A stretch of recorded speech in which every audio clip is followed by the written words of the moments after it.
The Most Dangerous Game by Richard Connell. Off there, to the right, somewhere, is a large island, said Whitney. It's rather a mystery. What island is it? Rainsford asked. The old charts call it Ship Trap Island, Whitney replied. A suggestive name, isn't it? Sailors have a curious dread of the place. I don't know why. Some superstition. Can't see it, remarked Rainsford, trying to peer through the dank tropical night that was palpable as it pressed its thick warm blackness upon the yacht. You've good eyes, said Whitney with a laugh, and I've seen you pick off a moose moving in the brown fall bush at 400 yards, but even you can't see 4 miles or so through a moonless Caribbean night. Nor 4 yards, admitted Rainsford. Ugh, it's like moist black velvet. It will be light enough in Rio, promised Whitney. We should make it in a few days. I hope the Jaguar guns have come in from Purdy's. We should have some good hunting up the Amazon. Great sport, hunting. The best sport in the world, agreed Rainsford. For the hunter, amended Whitney, not for the jaguar. Don't talk rot, Whitney, said Rainsford. You're a big game hunter, not a philosopher. Who cares how a jaguar feels? Perhaps a jaguar does, observed Whitney. Ugh, they've no understanding. Even so, I rather think they understand one thing, fear. The fear of pain and the fear of death. Nonsense, laughed Rainsford. This hot weather is making you soft, Whitney. Be a realist. The world is made up of 2 classes, the hunters and the huntees. Luckily, you and I are hunters. Do you think we've passed that island yet? I can't tell in the dark. I hope so. Why? Asked Rainsford. The place has a reputation. A bad one. Cannibals? Suggested Rainsford. Hardly. Even cannibals wouldn't live in such a god-forsaken place, but it's gotten into sailor lore somehow. Didn't you notice that the crew's nerves seemed a bit jumpy today? They were a bit strange, now you mention it. Even Captain Nielsen. Yes, even that tough-minded old Swede, who'd go up to the devil himself and ask him for a light. Those fishy blue eyes held a look I never saw there before. All I could get out of him was, "This place has an evil name among seafaring men, sir." Then he said to me, very gravely, "Don't you feel anything?" As if the air about us was actually poisonous. Now you mustn't laugh when I tell you this. I did feel something like a sudden chill. There was no breeze. The sea was as flat as a plate glass window. We were drawing near the island then. What I felt was a mental chill, a sort of sudden dread. Pure imagination, said Rainsford. One superstitious sailor can taint the whole ship's company with this fear. Maybe, but sometimes I think sailors have an extra sense that tells them when they are in danger. Sometimes I think evil is a tangible thing, with wavelengths, just as sound and light have. An evil place can, so to speak, broadcast vibrations of evil. Anyway, I'm glad we're getting out of this zone. Well, I think I'll turn in now, Rainsford. I'm not sleepy, said Rainsford. I'm going to smoke another pipe up in the afterdeck. Good night then, Rainsford. See you at breakfast. Right. Good night, Whitney. There was no sound in the night as Rainsford sat there, but the muffled throb of the engine that drove the yacht swiftly through the darkness, and the swish and ripple of the wash of the propeller. Rainsford, reclining in his steamer chair, indolently puffed on his favorite briar. The sensuous drowsiness of the night was on him. It's so dark, he thought, that I should sleep without closing my eyes. The night would be my eyelids. An abrupt sound startled him. Off to the right he heard it, and his ears, expert in such matters, could not be mistaken. Again he heard the sound, and again. Somewhere, off in the blackness, someone had fired a gun 3 times. Rainsford sprang up and moved quickly to the rail, mystified. He strained his eyes in the direction from which the reports had come, but it was like trying to see through a blanket. He leaped upon the rail and balanced himself there to get greater elevation. His pipe, striking a rope, was knocked from his mouth. He lunged for it. A short, hoarse cry came from his lip as he realized he had reached too far and had lost his balance. The cry was pinched off short as the blood-warm waters of the Caribbean Sea dozed over his head. He struggled up to the surface and tried to cry out, but the wash from the speeding yacht slapped him in the face, and the salt water in his open mouth made him gag and strangle. Desperately, he struck out with strong strokes after the receding lights of the yacht, but he stopped before he had swum 50 feet. A certain cool-headedness had come to him. It was not the first time he had been in a tight place. There was a chance that his cries could be heard by someone aboard the yacht, but that chance was slender and grew more slender as the yacht raced on. He rustled himself out of his clothes and shouted with all his power. The lights of the yacht became faint and ever-vanishing fireflies. Then they were blotted out entirely by the night. Rainsford remembered the shots. They had come from the right, and doggedly he swam in that direction, swimming with slow, deliberate strokes, conserving his strength. For a seemingly endless time he fought the sea. He began to count his strokes. He could do possibly 100 more, and then Rainsford heard a sound. It came out of the darkness, a high screaming sound, the sound of an animal in an extremity of anguish and terror. He did not recognize the animal that made the sound. He did not try to. With fresh vitality, he swam toward the sound. He heard it again. Then it was cut short by another noise, crisp, staccato. "Pistol shot," muttered Rainsford, swimming on.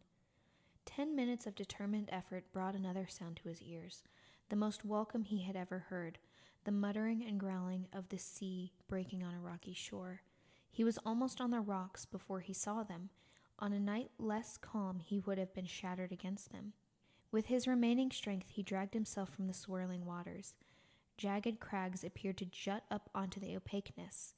He forced himself upward, hand over hand. Grasping, his hands raw, he reached a flat place at the top.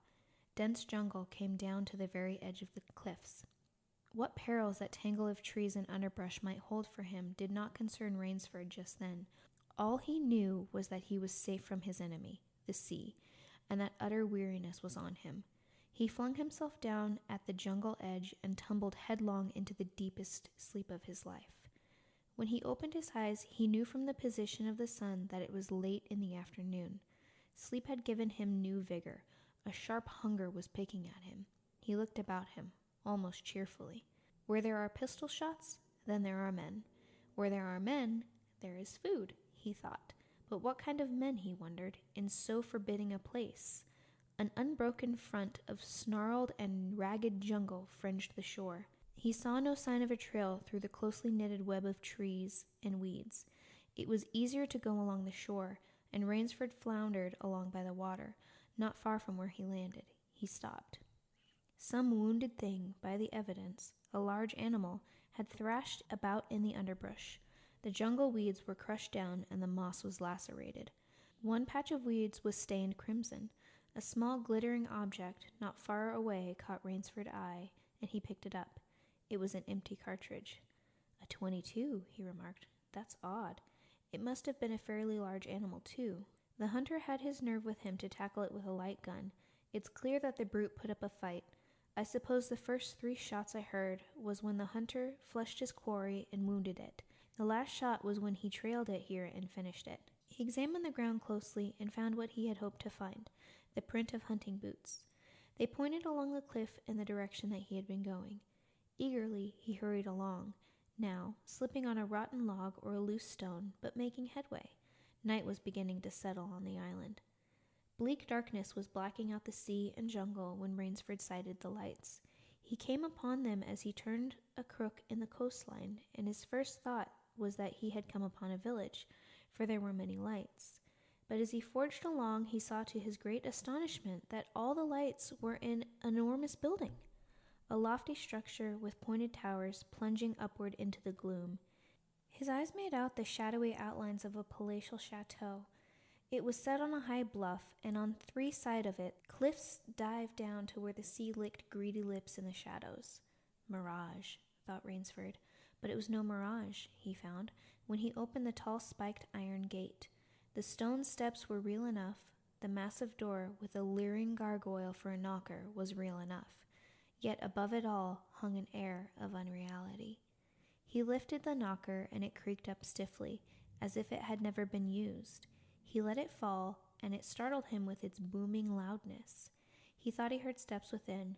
The door remained closed. Again Rainsford lifted the heavy knocker and let it fall. The door opened then, opened as suddenly as if it were on a spring, and Rainsford stood blinking in the river of glaring gold light that poured out. The first thing Rainsford's eyes discerned was the largest man Rainsford had ever seen, a gigantic creature, solidly made and black-bearded to the waist. In his hand the man held a long-barreled revolver, and he was pointing it straight at Rainsford's heart. Out of the snarl of beard, two small eyes regarded Rainsford. "Don't be alarmed," said Rainsford, with a smile which he hoped was disarming. "I'm no robber. I fell off a yacht. My name is Sanger Rainsford of New York City." The menacing look in the eyes did not change. The revolver pointing as rigidly as if the giant were a statue, he gave no sign that he understood Rainsford's words, or that he had even heard them. He was dressed in uniform, a black uniform trimmed with gray astrakhan. "I'm Sanger Rainsford of New York," Rainsford began again. "I fell off a yacht. I'm hungry." The man's only answer was to raise with his thumb the hammer of his revolver. Then Rainsford saw the man's free hand go to his forehead in a military salute, and he saw him click his heels together and stand at attention. Another man was coming down the broad marble steps, an erect, slender man in evening clothes. He advanced to Rainsford and held out his hand.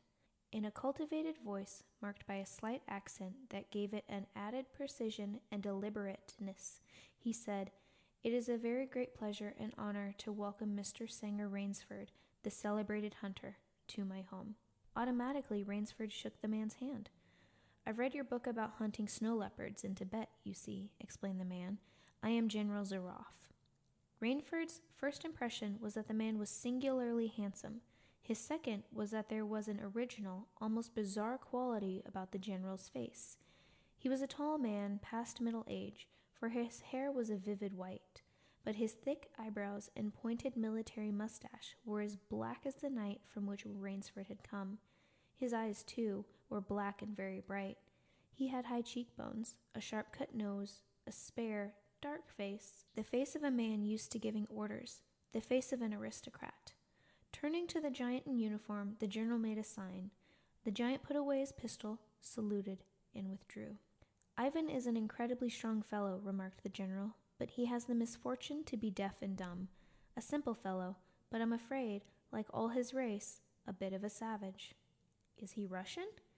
"He is a Cossack," said the general, and his smile showed red lips and pointed teeth. "So am I." "Come," he said, "we shouldn't be chatting here. We can talk later. Now you want clothes, food, and rest. You shall have them. This is the most restful spot." Ivan had reappeared, and the general spoke to him with lips that moved but gave forth no sound. "Follow Ivan, if you please, Mr. Rainsford," said the general. "I was about to have dinner when you came. I'll wait for you. You'll find that my clothes will fit you, I think." It was to a huge, beam-ceilinged bedroom with a canopied bed big enough for 6 men that Rainsford followed the silent giant. Ivan laid out an evening suit, and Rainsford, as he put it on, noticed that it came from a London tailor who ordinarily cut and sewed for none below the rank of duke. The dining room to which Ivan conducted him was in many ways remarkable. There was a medieval magnificence about it. It suggested a baronial hall of feudal times with its oaken panels, its high ceilings, its vast refectory tables where 20 men could sit down to eat. About the hall were mounted heads of many animals, lions, tigers, elephant, moose, bears, larger or more perfect specimens Rainsford had never seen. At the great table the general was sitting, alone. "You'll have a cocktail, Mr. Rainsford," he suggested. The cocktail was surpassingly good, and Rainsford noted the table appointments were of the finest, the linen, the crystal, the silver, and china. They were eating borscht, the rich red soup with whipped cream so dear to Russian palates. Half apologetically, General Zaroff said, "We do our best to preserve the amenities of civilization here. Please forgive any lapses. We are well off the beaten track, you know. Do you think the champagne has suffered from its long ocean trip?" "Not in the least," declared Rainsford. He was finding the general a most delightful, thoughtful, and affable host, a true cosmopolite. But there was one small trait of the general's that made Rainsford uncomfortable. Whenever he looked up from his plate, he found the general studying him, appraising him narrowly. "Perhaps," said General Zaroff, "you are surprised that I recognized your name. You see, I read all books on hunting published in English, French, and Russian. I have but one passion in my life, Mr. Rainsford, and it is the hunt." You have some wonderful heads here, said Rainsford as he ate a particularly well-cooked filet mignon. That Cape buffalo is the largest I ever saw. Oh, that fellow? Yes, he was a monster. Did he charge you? Hurled me against a tree, said the general. Fractured my skull, but I got the brute. I've always thought, said Rainsford, that the Cape buffalo is the most dangerous of all big game. For a moment the general did not reply. He was smiling his curious red-lipped smile when he said slowly, No, you are wrong, sir. The Cape buffalo is not the most dangerous big game. He sipped his wine. Here in my preserve on this land, he said in the same slow tone, I hunt more dangerous game. Rainsford expressed his surprise. Is there big game on this island? The general nodded. The biggest. Really? Oh, it isn't here naturally, of course. I have to stock the island. What have you imported, General? Rainsford asked. Tigers? The general smiled. No. Hunting tigers ceased to interest me some years ago. I exhausted their possibilities, you see. No thrill left in tigers. No real danger. I live for danger, Mr. Rainsford.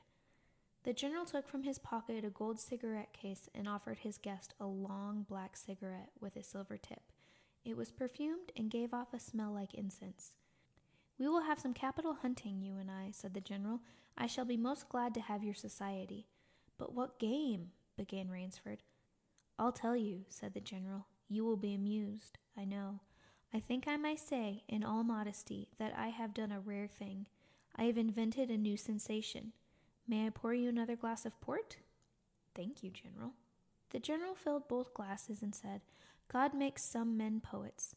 Some he makes kings, some beggars. Me, he made me a hunter. My hand was made for the trigger, my father said. He was a very rich man with 250,000 acres in the Crimea, and he was an ardent sportsman.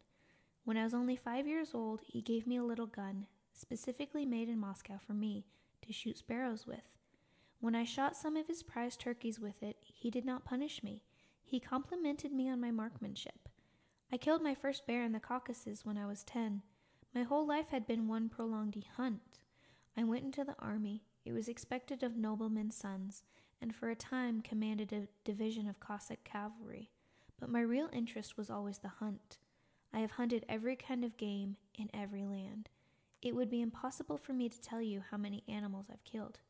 The general puffed his cigarette. After the debacle in Russia, I left the country, for it was imprudent for an officer of the Tsar to stay there. Many noble Russians lost everything. I, luckily, had invested heavily in the American securities, so I shall never have to open a tea room in Monte Carlo or drive a taxi in Paris. Naturally, I continued to hunt, grizzlies in your Rockies, rhinos in East Africa. It was in Africa that the Cape buffalo hit me and laid me up for 6 months. As soon as I recovered, I started for the Amazon to hunt jaguars, for I had heard they were unusually cunning. They weren't. The Cossack sighed. They were no match at all for a hunter with his wits about him and a high-powered rifle. I was bitterly disappointed. I was lying in my tent with a splitting headache one night when a terrible thought pushed its way into my mind. Hunting was beginning to bore me. And hunting, remember, had been my life. I have heard that in America, businessmen often go to pieces when they give up the business that has been their life. Yes, that is so, said Rainsford. The general smiled. I had no wish to go to pieces, he said. I must do something. Now, mine is an analytical mind, Mr. Rainsford. Doubtless, that is why I enjoy the problems of the chase. No doubt, General Zaroff. So, continued the general, I asked myself why the hunt was no longer fascinating to me. You are much younger than I am, Mr. Rainsford, and have not hunted as much, but you perhaps can guess the answer. What was it? Simply this. Hunting had ceased to be what you call a sporting proposition. It had become too easy. I always got my quarry. Always. There is no greater bore than perfection. The general lit a fresh cigarette. No animal had a chance with me anymore. That is no boast. It is a mathematical certainty. The animal had nothing but his legs and his instinct. Instinct is no match for reason. When I thought of this, it was a tragic moment for me, I can tell you. Rainsford leaned across the table, absorbed in what his host was saying. It came to me as an inspiration what I must do, the general went on. And that was? The general smiled the quiet smile of one who has faced an obstacle and surmounted it with success. I had to invent a new animal to hunt, he said. I found one. So I bought this island, built this house, and here I do my hunting. The island is perfect for my purposes. There are jungles with a maze of traits in them, hills, swamps. But the animal, General Zaroff? Oh, said the general, it supplies me with the most exciting hunting in the world. No other hunting compares with it for an instant. Every day I hunt, and I never grow bored, for I have a quarry with which I can match my wits. Rainsford's bewilderment showed on his face. I wanted the ideal animal to hunt, explained the general, so I said, what are the attributes of an ideal quarry? And the answer was, of course, it must have courage, cunning, and above all, it must be able to reason. But no animal can reason, objected Rainsford. My dear fellow, said the general, there is one that can. But you can't mean, gasped Rainsford. And why not? I can't believe you are serious, General Zaroff. This is a grisly joke. Why should I not be serious? I am speaking of hunting. Hunting? Great guns, General Zaroff. What you speak of is murder. The general laughed with entire good nature. He regarded Rainsford quizzically.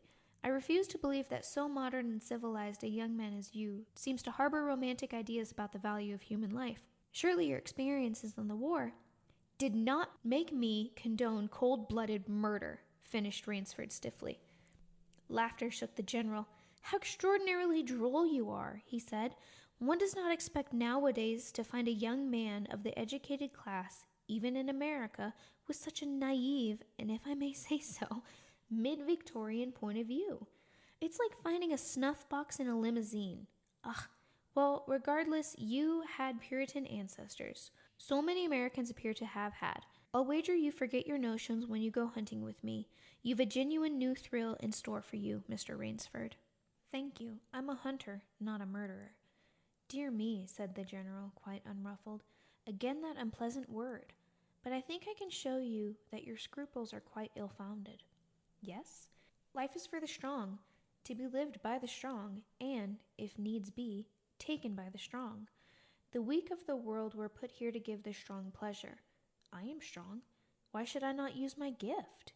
If I wish to hunt, why should I not? I hunt the scum of the earth, sailors from tramp ships, Lasars, blacks, Chinese, whites, mongrels. A thoroughbred horse or hound is worth more than a score of them.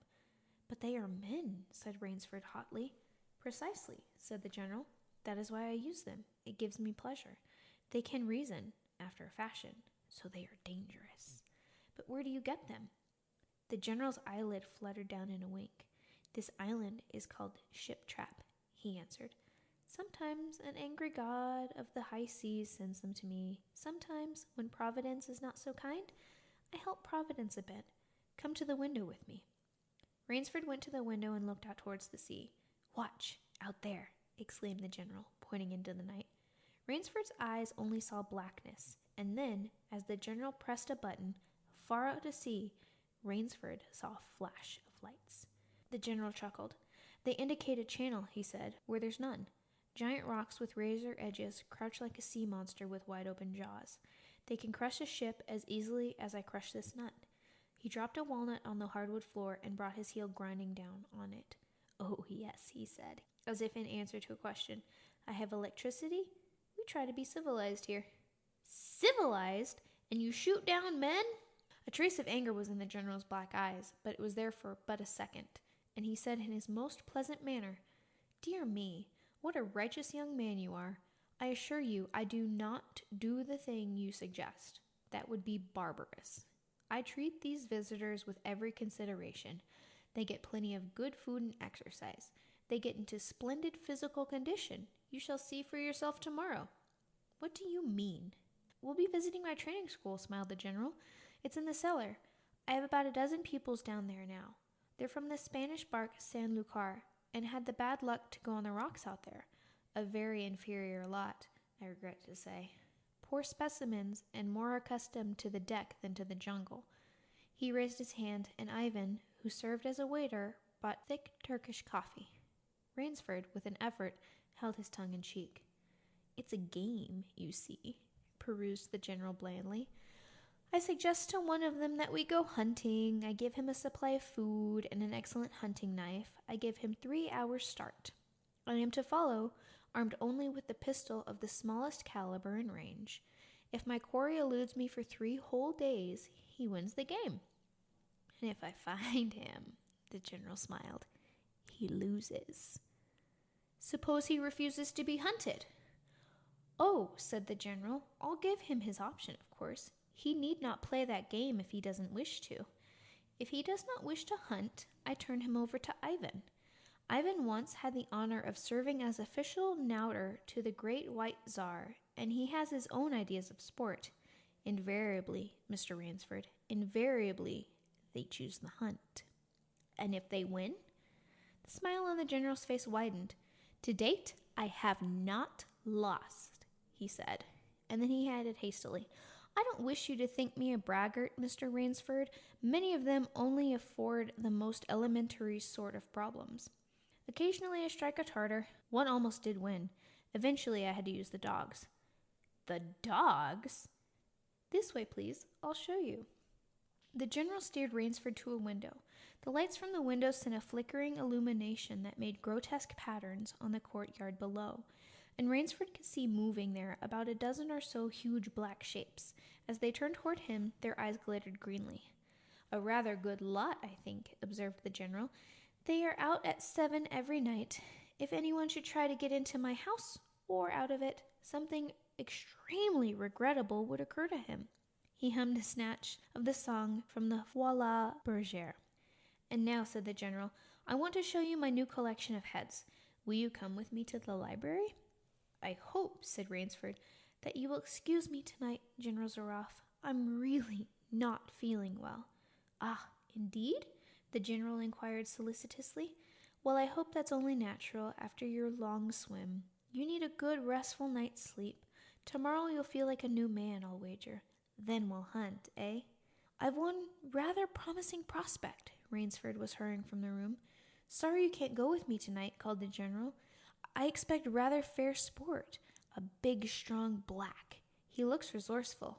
Well, good night, Mr. Ransford. I hope you have a good night's rest. The bed was good, and the pajamas of the softest silk, and he was tired in every fiber of his being. But nevertheless, Ransford could not quiet his brain with the opiate of sleep. He lay, eyes wide open. Once he thought he heard stealthy steps in the corridor outside his room. He sought to throw open the door. It would not open. He went to the window and looked out. His room was high up in one of the towers. The lights of the chateau were out now, and it was dark and silent. But there was a fragment of sallow moon, and by its wan light he could see, dimly, the courtyard. There, weaving in and out of the pattern of shadow, were black, noiseless forms. The hounds heard him at the window and looked up, expectantly, with their green eyes. Ransford went back to the bed and lay down. By many methods he tried to put himself to sleep. He had achieved a doze when, just as morning began to come, he heard far off in the jungle the faint report of a pistol. General Zaroff did not appear until luncheon. He was dressed faultlessly in the tweeds of a country squire. He was solicitous about the state of Ransford's health. As for me, sighed the general, I do not feel so well. I am worried, Mr. Ransford. Last night I detected traces of my old complaint. To Ransford's questioning glance, the general said, ennui, boredom. Then, taking a second helping of crepes Suzette, the general explained, the hunting was not good last night. The fellow lost his head. He made a straight trail that offered no problems at all. That's the trouble with these sailors. They have dull brains to begin with, and they do not know how to get about in the woods. They do excessively stupid and obvious things. It's most annoying. Will you have another glass of Chablis, Mr. Ransford? General, said Ransford firmly, I wish to leave this island at once. The general raised his thickets of eyebrows. He seemed hurt. But my dear fellow, the general protested, you've only just come. You've had no hunting. I wish to go today, said Ransford. He saw the dead black eyes of the general on him, studying him. General Zaroff's face suddenly brightened. He filled Ransford's glass with venerable Chablis from a dusty bottle. Tonight, said the general, we will hunt, you and I. Ransford shook his head. No, General, he said, I will not hunt. The general shrugged his shoulders and delicately ate a hothouse grape. "As you wish, my friend," he said. "The choice rests entirely with you, but I may not venture to suggest that you will find my idea of sport more diverting than Ivan's." He nodded toward the corner where the giant stood, scowling, his thick arms crossed on his hogshead of a chest. "You don't mean," cried Rainsford. "My dear fellow," said the general, "have I not told you? I always mean what I say about hunting. This is really an inspiration. I drink to a foeman worthy of my steel, at last." The general raised his glass, but Rainsford sat staring at him. "You'll find this game worth playing," the general said enthusiastically. "Your brain against mine, your woodcraft against mine, your strength and stamina against mine. Outdoor chess! And the stake is not without value, eh?"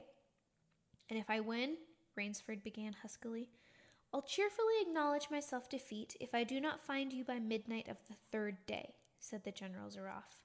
"My sloop will place you on the mainland near town." The general read what Rainsford was thinking. "Oh, you can trust me," said the Cossack. "I will give you my word as a gentleman and a sportsman. Of course you, in turn, must agree to say nothing of your visit here." "I will agree to nothing of the kind," said Rainsford. "Oh," said the general, "in that case, why discuss that now? 3 days hence we can discuss it over a bottle of Veuve Clicquot, unless—" The general sipped his wine. Then a businesslike air animated him. "Ivan," he said to Rainsford, "will supply you with hunting clothes, food, a knife. I suggest you wear moccasins. They leave a poorer trail. I suggest, too, that you avoid the big swamp in the southeast corner of the island. We call it Death Swamp. There's quicksand there. One foolish fellow tried it. The deplorable part of it was that Lazarus followed him. You can imagine my feelings, Mr. Rainsford. I loved Lazarus. He was the finest hound in my pack. Well, I must beg you to excuse me now. I always take a siesta after lunch. You'll hardly have time for a nap, I fear. You'll want to start, no doubt. I shall not follow till dusk. Hunting at night is so much more exciting than by day, don't you think? Au revoir, Mr. Rainsford. Au revoir." General Zaroff, with a deep courtly bow, strolled from the room. From another door came Ivan. Under one arm he carried khaki hunting clothes, a haversack of food, a leather sheath containing a long-bladed hunting knife. His right hand rested on a cocked revolver thrust into a crimson sash about his waist. Rainsford had fought his way through the bush for 2 hours. "I must keep my nerve, he thought through tight teeth. He had not been entirely clear-headed when the chateau gates snapped shut behind him. His whole idea at first was to put distance between himself and General Zaroff, and, to this end, he had plunged along, spurred on by the sharp roars of something very like panic. Now he had got a grip on himself. He had stopped, and was taking stock of himself and the situation.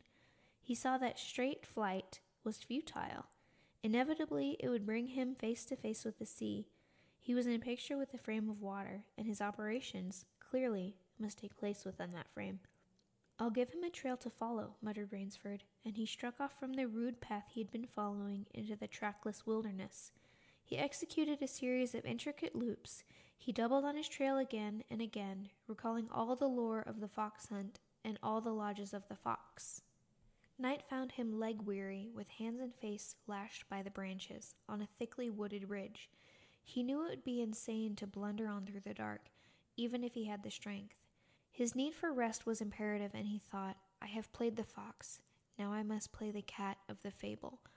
A big tree with a thick trunk and outspread branches was nearby, and, taking care not to leave the slightest mark, he climbed up into the crotch, and stretching out on one of the broad limbs, after a fashion, rested.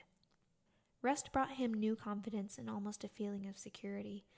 Even so zealous a hunter as General Zaroff could not trace him here, he told himself. Only the devil himself could follow that complicated trail through the jungle after dark, but perhaps the general was a devil. An apprehensive night crawled slowly by like a wounded snake, and sleep did not visit Rainsford. Although the silence of a dead world was on the jungle, toward morning, when a dingy gray was varnishing the sky, the cry of some startled bird focused Rainsford's attention in that direction. Something was coming through the bush, coming slowly, carefully, coming by the same winding way Rainsford had come. He flattened himself down on the limb, and through a screen of leaves, almost as thick as tapestry, he watched. That which was approaching was a man. It was General Zaroff.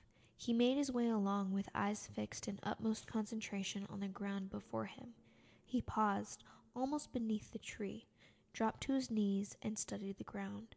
Rainsford's impulse was to hurl himself down like a panther, but he saw that the general's right hand held something metallic, a small automatic pistol. The hunter shook his head several times, as if he were puzzled. Then he straightened up and took from his case one of his black cigarettes.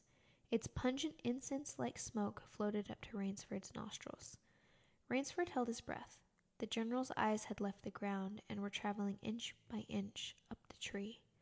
Rainsford froze there, every muscle tensed for a spring. The sharp eyes of the hunter stopped before they reached the limb where Rainsford lay. A smile spread over his brown face. Very deliberately, he blew a smoke ring into the air. Then he turned his back on the tree and walked carelessly away, back along the trail he had come. The swish of the underbrush against his hunting boots grew fainter and fainter. The pent-up air burst hotly from Rainsford's lungs. His first thought made him feel sick and numb. The general could follow a trail through the woods at night. He could follow an extremely difficult trail. He must have uncanny powers, but only by the merest chance had the Cossack failed to see his quarry. Rainsford's second thought was even more terrible. It sent a shudder of cold horror through his whole being. Why had the general smiled? Why had he turned back? Rainsford did not want to believe what his reason told him was true, but the truth was as evident as the sun that had now pushed through the morning mists. The general was playing with him. The general was saving him for another day's sport. The Cossack was the cat, he was the mouse. Then it was that Rainsford knew the full meaning of terror. I will not lose my nerve. I will not. He slid down from the tree and struck off again into the woods. His face was set, and he forced the machinery of his mind to function. 300 yards from his hiding place, he stopped where a huge dead tree leaned precariously on a smaller, living one. Throwing off his sack of food, Rainsford took his knife from his sheath and began to work with all his energy. The job was finished at last, and he threw himself down behind a fallen log 100 feet away. He did not have to wait long. The cat was coming again to play with the mouse. Following the trail with the sureness of a bloodhound came General Zaroff. Nothing escaped those searching black eyes. No crushed blade of glass, no bent twig, no mark, no matter how faint, in the moss. So intent was the Cossack on his stalking that he was upon the thing Rainsford had made before he saw it. His foot touched the protruding bow that was the trigger. Even as he touched it, the general sensed his danger and leaped back with the agility of an ape. But he was not quite quick enough. The dead tree, delicately adjusted to rest on the cut living one, cracked down and struck the general in a glancing blow on the shoulder as it fell. But for his alertness, he must have been smashed beneath it. He staggered, but he did not fall, nor did he drop his revolver. He stood there, rubbing his injured shoulder, and Rainsford, with fear gripping his heart, heard the general's mocking laugh ring through the jungle. "Rainsford!" called the general. "If you are within the sound of my voice, as I suppose you are, let me congratulate you. Not many men know how to make a Malay man-catcher. Luckily for me, I, too, have hunted in Malacca. You are proving interesting, Mr. Rainsford. I am going now to have my wound dressed. It's only a slight one, but I shall be back. I shall be back." When the general, nursing his bruised shoulder, had gone, Rainsford took upon his flight again. It was flight now, a desperate, hopeless flight that carried him on for some hours. Dusk came, then darkness, and still he pressed on. The ground grew softer under his moccasins. The vegetation grew ranker, denser. Insects bit him savagely. Then as he stepped forward, his foot stank into the ooze. He tried to wrench it back, but the muck sucked viciously at his foot as if it were a giant leech. With a violent effort, he tore his feet loose. He knew where he was now. Death Swamp and its quicksand. His hands were tight closed, as if his nerve were something tangible that someone in the darkness was trying to tear from his grip. The softness of the earth had given him an idea. He stepped back from the quicksand a dozen feet or so. Like some huge prehistoric beaver, he began to dig. Rainsford had dug himself in France when a second's delay meant death. That had been a placid pastime compared to his digging now. The pit grew deeper. When it was above his shoulders, he climbed out and from some hard saplings cut stakes and sharpened them to a fine point. These stakes he planted in the bottom of the pit with the point sticking up. With flying fingers he wove a rough carpet of weeds and branches, and with it he covered the mouth of the pit. Then, wet with sweat and aching in tiredness, he crouched behind the stump of a lightning-charred tree. He knew his pursuer was coming. He heard the padding sound of feet on the soft earth, and the night breeze brought with him the perfume of the general's cigarette. It seemed to Rainsford that the general was coming with unusual swiftness. He was not feeling his way along, foot by foot. Rainsford, crouching there, could not see the general, nor could he see the pit. He lived a year and a minute. Then he felt an impulse to cry aloud with joy, for he heard the sharp crackle of the breaking branches as the cover of the pit gave away. He heard the sharp scream of pain as the pointed stakes found their mark. He leapt up from his place of concealment. Then he cowered back. 3 feet from the pit a man was standing, with an electric torch in his hand. "You've done well, Rainsford," the voice of the general called. "Your Burmese tiger pit has claimed one of my best dogs. Again you score. I think, Mr. Rainsford, I'll see what you can do against my whole pack. I'm going home to rest now. Thank you for the most amusing evening." At daybreak, Rainsford, lying near the swamp, was awakened by a sound that made him know he had new things to learn about fear. It was a distant sound, faint and wavering, but he knew it. It was the baying of a pack of hounds. Rainsford knew he could do one of 2 things. He could stay where he was at and wait. That was suicide. He could flee. That was postponing the inevitable. For a moment he stood there, thinking. An idea that held a wild chance came to him, and tightening his belt, he headed away from the swamp. The baying of the hounds drew nearer, then nearer, and nearer, ever nearer. On a ridge, Rainsford climbed a tree. Down a watercourse, not a quarter of a mile away, he could see the bush moving. Straining his eyes, he saw the lean figure of General Zaroff. Just ahead of him, Rainsford made out another figure, whose wide shoulders surged through the tall jungle weeds. It was the giant Ivan, and he seemed pulled forward by some unseen force. Rainsford knew that Ivan must be holding the pack in leash. They would be upon him any minute now. His mind worked frantically. He thought of a native trick he had learned in Uganda. He slid down the tree. He caught hold of a springing young sapling, and he fastened to it his hunting knife, with the blade pointing down the trail. With a bit of wild grapevine, he tied the back of the sapling. Then he ran for his life.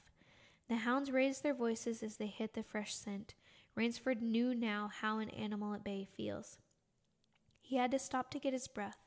The baying of the hounds stopped abruptly, and Rainsford's heart stopped too. They must have reached the knife. He shinned excitedly up a tree and looked back. His pursuers had stopped, but the hope that was in Rainsford's brain when he climbed died. For he saw in the shallow valley that General Zaroff was still on his feet, but Ivan was not. The knife, driven by the recoil of the springing tree, had not wholly failed. Rainsford had hardly tumbled to the ground when the pack took up the cry again. "Nerve! Nerve! Nerve!" he panted as he dashed along. A blue gap showed between the dead trees ahead. Ever nearer drew the hounds. Rainsford forced himself on toward the gap. He reached it. It was the shore of the sea. Across a cove he could see the gloomy gray stone of the chateau. 20 feet below him the sea rumbled and hissed. Rainsford hesitated. He heard the hounds. Then he leaped far out into the sea. When the general and his pack reached the place by the sea, the Cossack stopped. For some minutes he stood regarding the blue-green expanse of the water. He shrugged his shoulders. Then he sat down, took a drink of brandy from a silver flask, lit a cigarette, and hummed a bit from Madame Butterfly. General Zaroff had an exceedingly good dinner in his great paneled dining hall that evening. With it he had a bottle of Pot Roger and half a bottle of Chambertin. 2 slight annoyances kept him from perfect enjoyment. One was the thought that it would be difficult to replace Ivan. The other was that his quarry had escaped him. Of course the American hadn't played the game. So thought the general as he tasted his after-dinner liqueur. In his library he read, to soothe himself, from the works of Marcus Aurelius. At 10 he went up to his bedroom. He was deliciously tired. He said to himself as he locked himself in, there was a little moonlight. So before turning on his light, he went to the window and looked down at the courtyard. He could see the great hounds, and he called, "Better luck another time." Then he switched on the light. A man who had been hiding in the curtains of the bed was standing there. "Rainsford!" screamed the general. "How in God's name did you get here?" "Swam," said Rainsford. "I found it quicker than walking through the jungle." The general sucked in his breath and smiled. "I congratulate you. You have won the game." Rainsford did not smile. "I am still a beast at bay," he said in a low, hoarse voice. "Get ready, General Zaroff." The general made one of his deepest bows. "I see," he said. "Splendid. One of us is to furnish a repast for the hounds. The other will sleep in this very excellent bed. On guard, Rainsford." He had never slept in a better bed, Rainsford decided. End of The Most Dangerous Game.